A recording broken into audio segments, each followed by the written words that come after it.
the ancestor of every action is a thought. Ralph Waldo Emerson. What if the universe isn't random at all, but running on a hidden code written long before you were born? What if every thought you've ever had was never private, but a command shaping your reality in silence?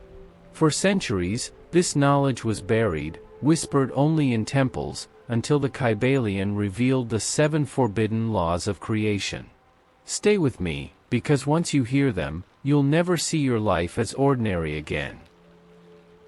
Most people imagine alchemy as old men mixing metals in smoky chambers, trying to turn lead into gold. But the true gold is your perception, your vibration, your state of being. Real alchemy reshapes the way you see yourself and the world. It's about turning confusion into clarity, fear into strength, and chaos into rhythm. If you knew your reality was malleable, how differently would you approach your life today? Think about this: every time you change the way you interpret a challenge, you're performing a subtle transmutation. The breakup that once shattered you becomes the catalyst for rediscovering your independence. The job loss that seemed like failure suddenly becomes the push to create something of your own. These aren't coincidences, they're hidden laboratories of the soul. And doesn't that hint that reality is far less random than it looks? Now, here's a simple practice. Close your eyes for just 10 seconds, take one deep breath in, and imagine your body glowing with golden light. As you exhale, see that light dissolving the weight of the day, like fire consuming shadows. That's not a trick, that's your first experiment in inner alchemy. Did you notice how different the room feels already? What happens if you carry that glow into the next hour? The fact that you're here proves readiness. Ancient wisdom always whispered that nothing is revealed until the seeker is prepared. If you've ever felt like your life moves in spirals, repeating lessons, returning to familiar crossroads, it's because your consciousness is nudging you toward mastery. And here's the question: if reality operates by laws, who first wrote them down for us to find? Before we answer that, let's clear something up. These teachings weren't invented on YouTube or in self-help books. They were preserved for millennia, whispered through temples, encrypted in myths, and finally condensed into a system known as Hermetic wisdom. But the man, or rather the archetype, at the center of this story is far stranger and more mysterious than any philosopher you've ever heard of. So, are you ready to meet Hermes Trismegistus? Imagine a figure so enigmatic that 2 entire civilizations claimed him as their own. In Egypt, he was Thoth, keeper of wisdom, scribe of the gods, master of time. In Greece, he was Hermes, the messenger between realms, slipping freely between heaven and earth. Over centuries, the 2 identities fused into one, Hermes Trismegistus, the thrice great. Doesn't it make you wonder why both cultures elevated the same essence under different names? What's fascinating is that Hermes wasn't just a mythic character. He became a symbol of something bigger, the bridge between visible and invisible knowledge. To the Egyptians, he guarded sacred writings carved into temple walls. To the Greeks, he carried divine messages across worlds. He represents the archetype of the teacher who never fully reveals himself, only enough for the worthy to continue the journey. Doesn't that sound like the kind of guide you've been waiting for? Now, here's the tragedy: most of his works didn't survive. When the Library of Alexandria burned, countless scrolls attributed to Hermes vanished with the flames. Think about it, the wisdom of centuries reduced to ashes in a single night. Yet fragments survived, scattered across cultures, and from those fragments, the blueprint of Hermetic philosophy was reconstructed. Isn't it curious that even fire couldn't erase what was meant to endure? Fast forward to 1908, a book appears, signed not by one author but by the 3 initiates. That book, the Kybalion, condensed Hermes' timeless wisdom into 7 principles. No flashy cover, no marketing campaign, yet it spread quietly, hand to hand, like a secret map for those who knew where to look. If you've ever wondered why this teaching never made headlines, maybe it's because it wasn't meant for everyone. But you found it, so what does that say about you? If you've felt pulled by invisible strings, drawn to synchronicities, strange déjà vus, or the sense that someone is whispering truths only you can hear, Hermes is the one behind that veil. His teachings explain why reality feels coded, why patterns repeat, why energy always responds to thought. And this isn't just philosophy, it's a manual. Wouldn't you like to hold the keys to decode the very system reality runs on? One of those keys, perhaps the most important, is the principle of mentalism, the idea that all is mind. Imagine the universe not as a machine of parts, but as a single thought vibrating through eternity. Every outcome, every choice, every emotion, threads of that infinite mind. And if that's true, then what power do your own thoughts carry in shaping the world around you? Picture the universe not as solid matter but as thought crystallized into form. The Hermetic Principle of mentalism declares, all is mind. Everything you see, touch, or feel began as an idea, a vibration inside consciousness. That means the cosmos isn't an accident of atoms, it's imagination made visible. So if reality is thought, what does that make your own mind in this grand design? Think of a time you changed your perspective on someone, and suddenly, your entire relationship shifted.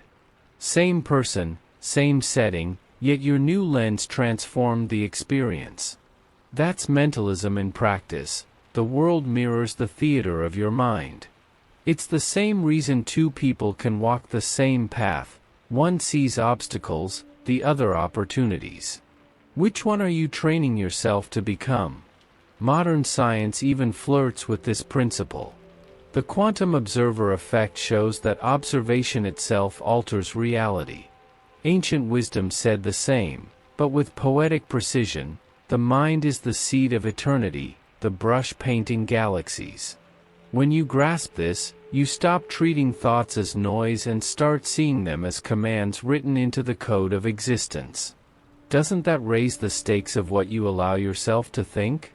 Here's a simple exercise. Pause for 10 seconds, close your eyes, and imagine one image that represents abundance, maybe flowing water, an endless field, or a spiral of golden light. Let yourself breathe into that picture. Notice how your body reacts, maybe a little more calm, maybe a spark of joy. That's not just fantasy, it's a vibration your reality begins to echo. Did you feel the shift? When you realize that thoughts sculpt reality, you stop throwing them around carelessly. Complaints, doubts, fears, they're not harmless background noise. They're seeds you're planting in the soil of your future. But so are gratitude, vision, and confidence. The question becomes, which harvest do you want to reap? Because mentalism says the field never sleeps, it grows whatever you sow, so, what seeds are you planting today?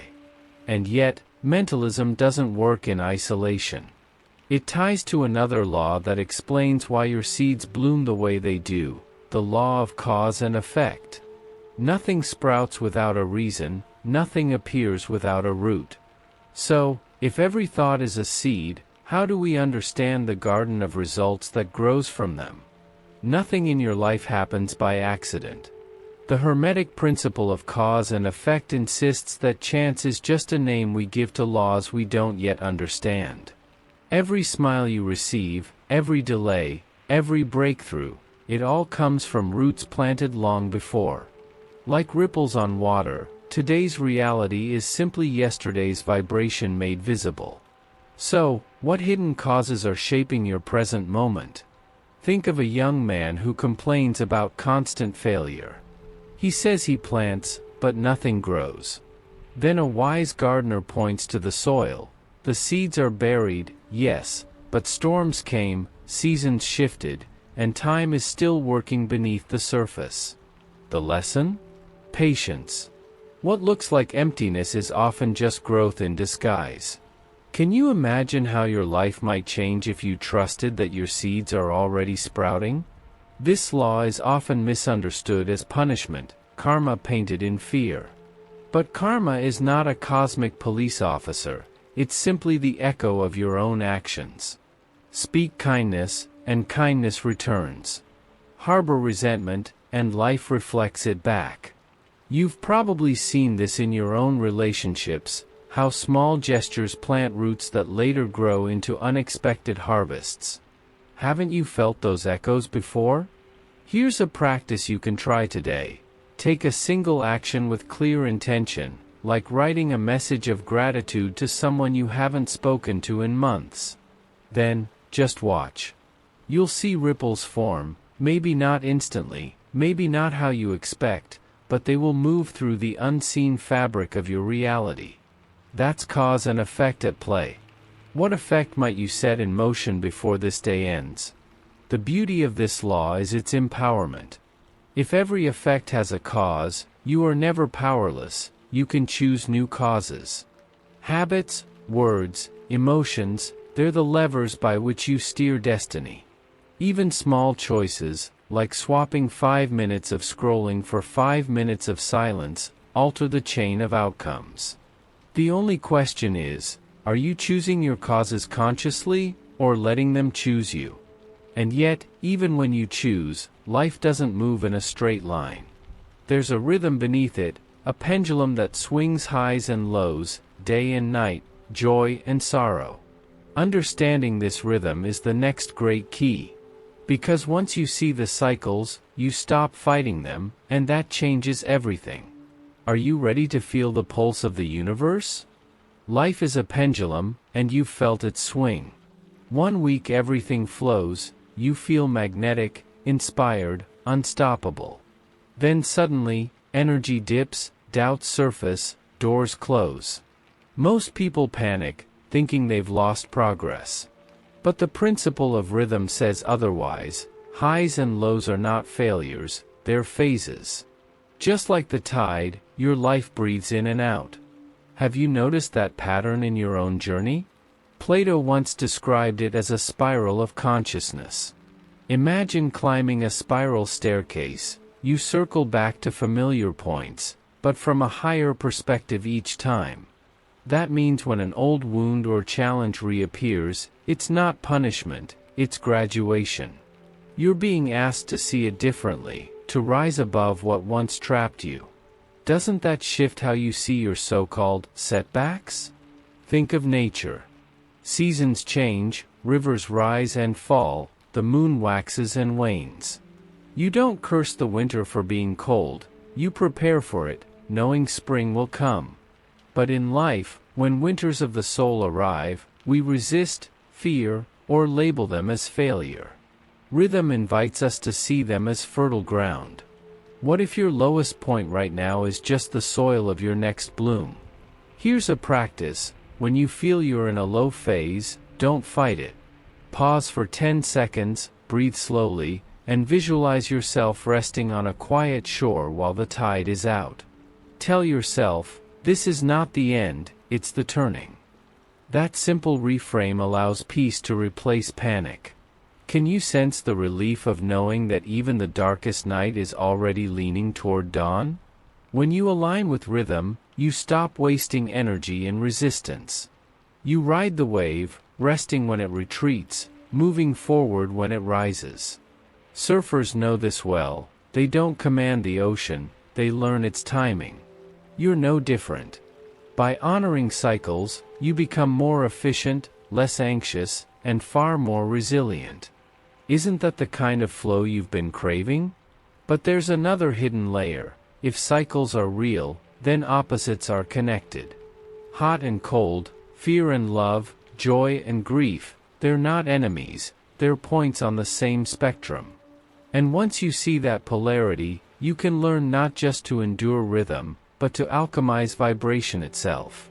So, what if you could turn fear into courage, or pain into awakening? Everything you call opposite is actually a spectrum. Heat and cold, joy and sorrow, fear and courage, They're not different forces but the same essence vibrating at different degrees. Hermetic wisdom teaches that mastery doesn't mean erasing one pole, but learning to slide consciously along the scale. The question isn't whether fear or love exists, it's which one you're choosing to amplify right now. Where do you feel yourself leaning today? Think of how a musician tunes a guitar. The string isn't replaced when it sounds off, it's adjusted until harmony returns. Emotions work the same way.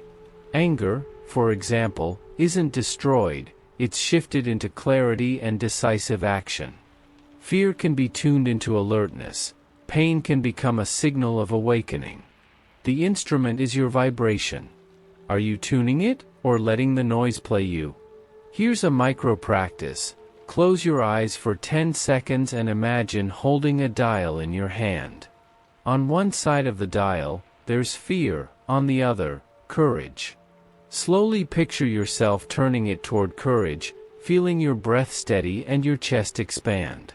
You don't erase fear, you transmute it. Did you notice how even imagining the shift changes the way you feel right now? This is true alchemy, the art of vibration. Ancient temples used chants, rhythms, and sacred fire to generate states that lifted entire communities into resonance.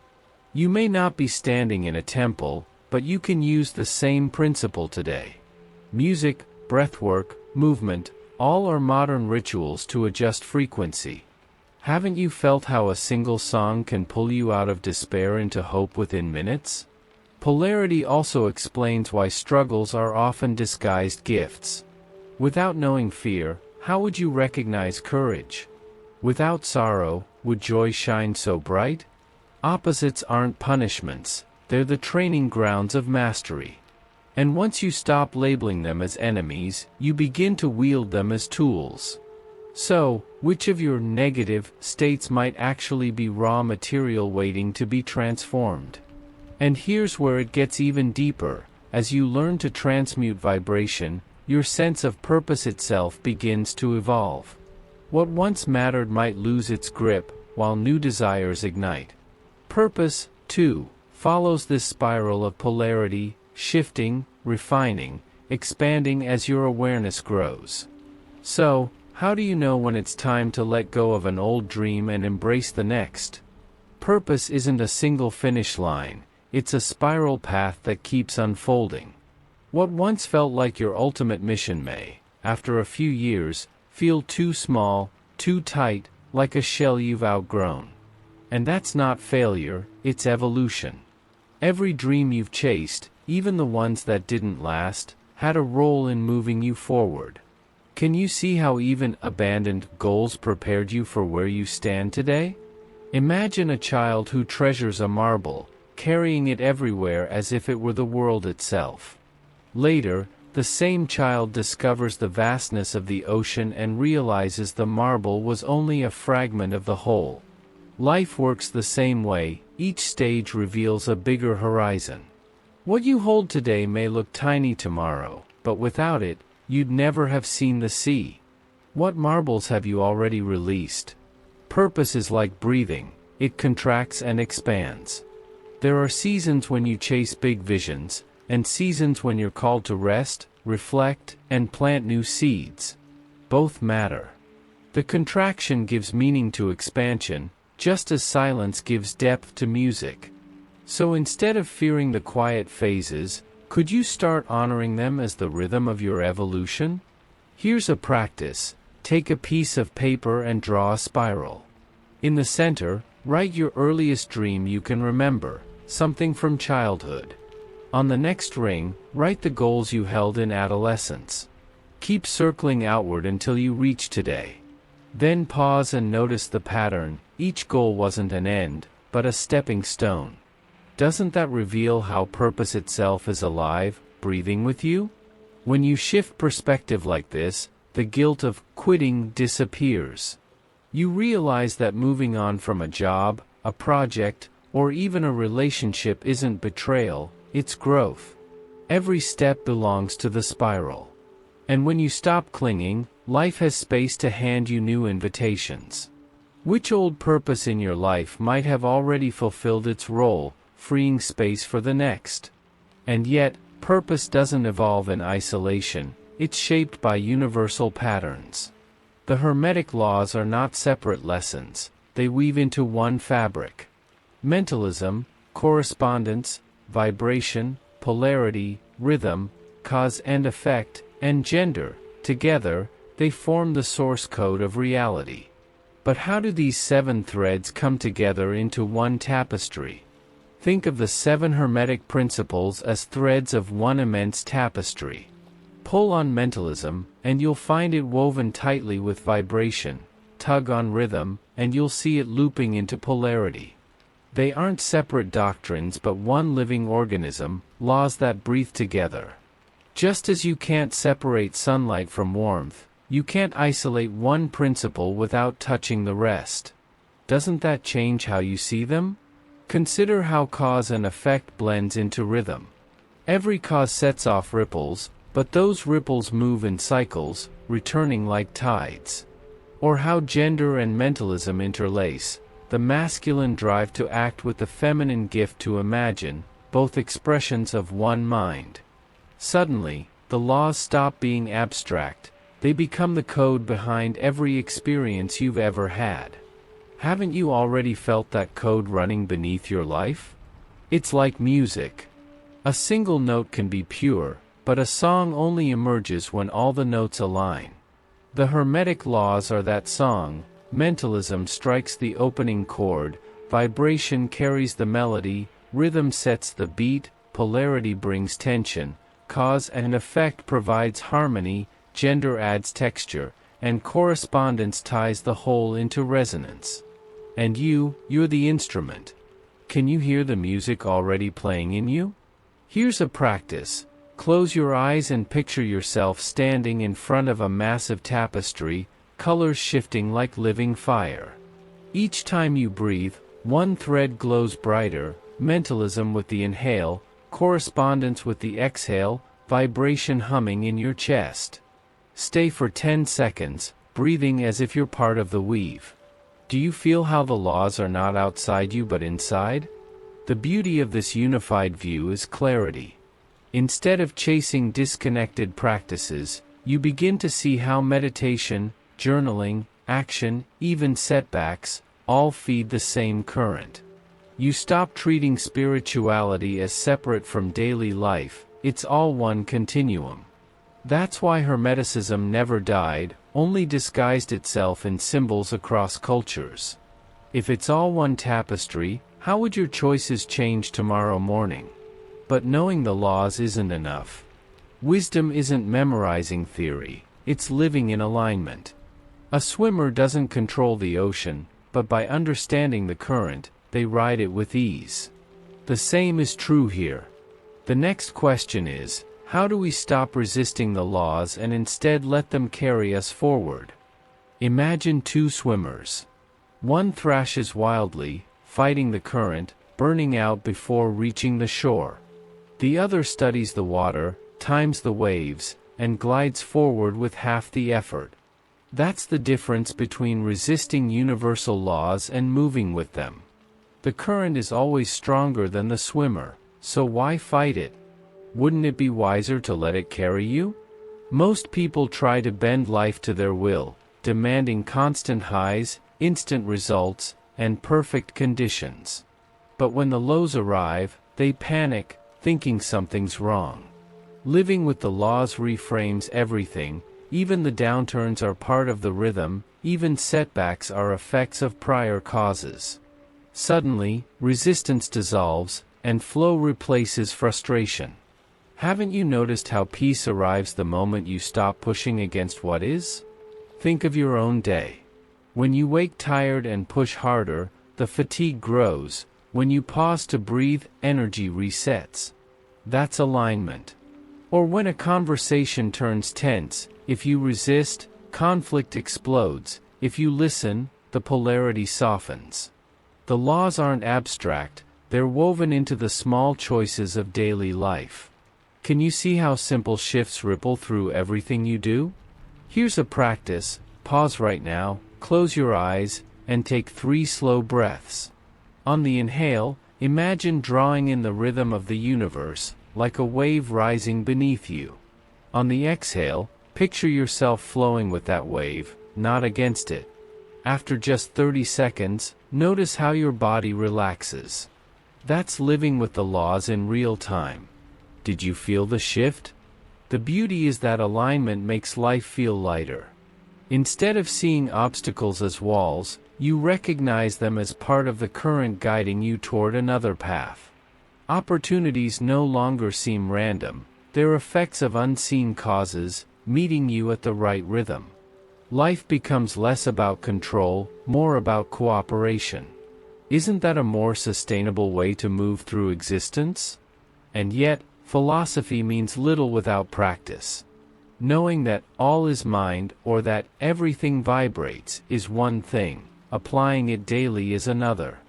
The final step is taking these laws from theory to experiment, from belief to embodiment. So, how can you start using them in tangible, practical ways as soon as today? Knowledge without use is like a map never unfolded. The Hermetic laws only become alive when they touch your daily routine. Start with mentalism. Every morning, take 2 minutes to visualize your day as if it already unfolded well, see meetings flowing smoothly, feel energy rising, imagine yourself calm.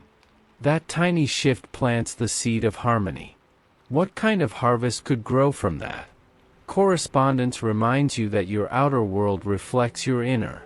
If your room is cluttered, your mind often is too.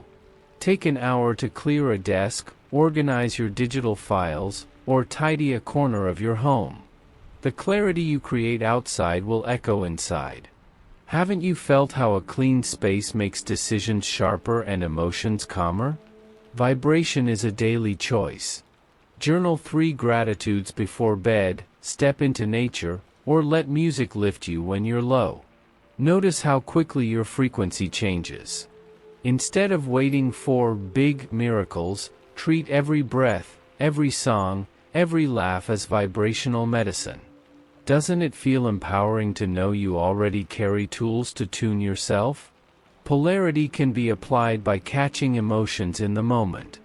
When anger rises, instead of lashing out, channel it into writing, exercise, or creating. Fear can be leaned into until it flips into courage. Rhythm teaches you to rest on low days and act decisively when energy peaks. If you listen to your cycles instead of fighting them, how much smoother would your life run?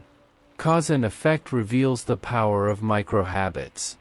A glass of water before coffee, 10 pages of a book each night, or a daily act of kindness, all small causes that ripple into profound effects. Gender, too, plays out daily, balancing action with reflection, logic with intuition, speaking with listening. Can you see how mastery comes not from extremes, but from integration? When you start applying even one principle, life shifts subtly, then unmistakably. These laws are not distant, they're invitations to participate in creation with awareness. And this journey doesn't end here. The next step is learning how to anchor these practices until they become second nature. So, what happens when you truly embody them, not just learn them? That's where the conclusion will take us. Now you know, the universe isn't chaos, it's law. These principles aren't theories to admire, they're tools to live by. The moment you start applying them, even in small ways, you begin to see reality bend, not through luck, but through rhythm, vibration, and cause aligned with your will. Don't just think about this, test it today, and let life show you what unfolds. Ask yourself, what single cause will you plant right now to shift tomorrow? That one question can change everything. And I want you to carry it forward, not as content to consume, but as a living experiment. If you feel the pull, subscribe and turn on the bell, because we're only scratching the surface of what these laws can unlock. If this video stirred something in you, share it with someone you know is ready, because ideas multiply when passed on. And take a moment to like and save it, so you can return whenever you need to realign. Your support doesn't just help the channel, it strengthens the current of this journey we're building together. So tell me, ready? In one word, drop it below. Let's see who among us is awake enough to declare it. And if you're still curious, the next video waiting on the screen will open another door, a deeper initiation into the mysteries. Step through it, because the journey never ends, it only spirals